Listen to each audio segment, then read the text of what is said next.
ನಮಸ್ಕಾರ ಎಲ್ರಿಗೂ, welcome back to Shweta's creative life. ಎಲ್ಲರೂ ಹೇಗಿದ್ದೀರಾ? ಹೋಪ್ ಎಲ್ಲರೂ ಕೂಡ ಚೆನ್ನಾಗಿದ್ದೀರಾ ಅಂತ ಭಾವಿಸ್ತಾ, ಈ ವೆದರ್ಗೆ ಹಾಗೆ ಈಸಿಯಾಗಿ ತುಂಬ ಕಡಿಮೆ ಸಮಯದಲ್ಲಿ ಮಾಡ್ಕೊಳ್ಳುವಂಥ ಒಂದು ಟೇಸ್ಟಿಯಾಗಿರುವಂಥ ಸಾಂಬಾರ್ ರೆಸಿಪಿನ ನಾನಿವತ್ತು ನಿಮ್ಮ ಜೊತೆ ಶೇರ್ ಮಾಡ್ತಾ ಇದ್ದೀನಿ.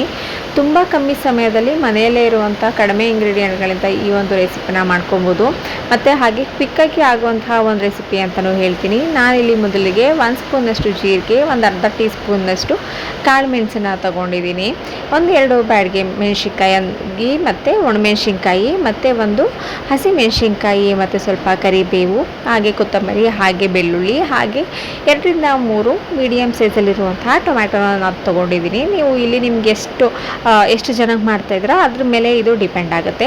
ಸೊ ಅದಾದಮೇಲೆ ಇದೆಲ್ಲವನ್ನು ಹಾಕ್ಕೊಂಡು ನಾನು ಚೆನ್ನಾಗಿ ಗ್ರೈಂಡ್ ಮಾಡ್ಕೊತಾ ಇದ್ದೀನಿ. ನೀವು ಹುಣಸೆಹಣ್ಣು ಹಾಕೋರು ಇದ್ರ ಜೊತೆನೇ ಬೇಕಾದರೂ ಹುಣಸೆಹಣ್ಣು ಹಾಕೊಬೋದು, ಇಲ್ಲ ಅಂತಂದರೆ ಲಾಸ್ಟಲ್ಲಿ ಬೇಕಾದರೂ ಹಾಕೋಬೋದು, ಆಪ್ಷನಲ್.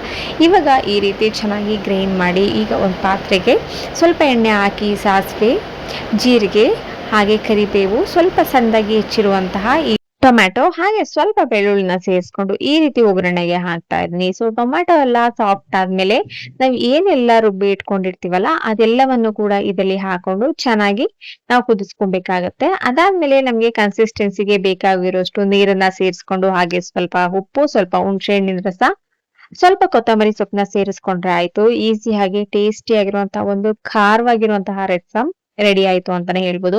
ಅನ್ನದ ಜೊತೆಗಂತೂ ತುಂಬಾನೇ ಚೆನ್ನಾಗಿರುತ್ತೆ. ಅನ್ನದ ಜೊತೆ 1 ಸ್ಪೂನ್ ತುಪ್ಪ ಇದ್ರೆ ಸಾಕು, ಬೇರೆ ಇನ್ಯಾವುದು ಕೂಡ ಸಾಂಬಾರು ಬೇಕಾಗೇ ಇರೋದಿಲ್ಲ, ಅಷ್ಟು ತುಂಬಾನೇ ಟೇಸ್ಟಿ ಆಗಿರುವಂತಹ ರಸಂನ ನಾವು ಮಾಡ್ಕೋಬಹುದು. ಸೊ ಈ ವಿಡಿಯೋ ಇಷ್ಟ ಆಯ್ತು ಅಂದ್ರೆ ಲೈಕ್ ಮಾಡಿ, ಶೇರ್ ಮಾಡಿ, ಕಮೆಂಟ್ ಮಾಡಿ, ಹಾಗೆ ಮತ್ತಷ್ಟು ವಿಡಿಯೋಗೋಸ್ಕರ ನನ್ನ ಚಾನಲ್ಗೆ ಸಬ್ಸ್ಕ್ರೈಬ್ ಆಗೋದನ್ನ ಮರಿಬೇಡಿ ಅಂತ ಹೇಳ್ತಾ ಇವತ್ತಿಗೆ ಈ ವಿಡಿಯೋನ ಮುಗಿಸ್ತಾ ಇದ್ದೀನಿ. ಮತ್ತೆ ಮುಂದಿನ ವಿಡಿಯೋದಲ್ಲಿ ಸಿಗ್ತೀನಿ. ಅಲ್ಲಿವರೆಗೂ ಥ್ಯಾಂಕ್ ಯು ಸೋ ಮಚ್. ಹೀಗೆ ನೋಡ್ತಾ ಇರಿ, ಹಾಗೆ ಸಪೋರ್ಟ್ ಮಾಡ್ತಾ ಇರಿ. Thank you all.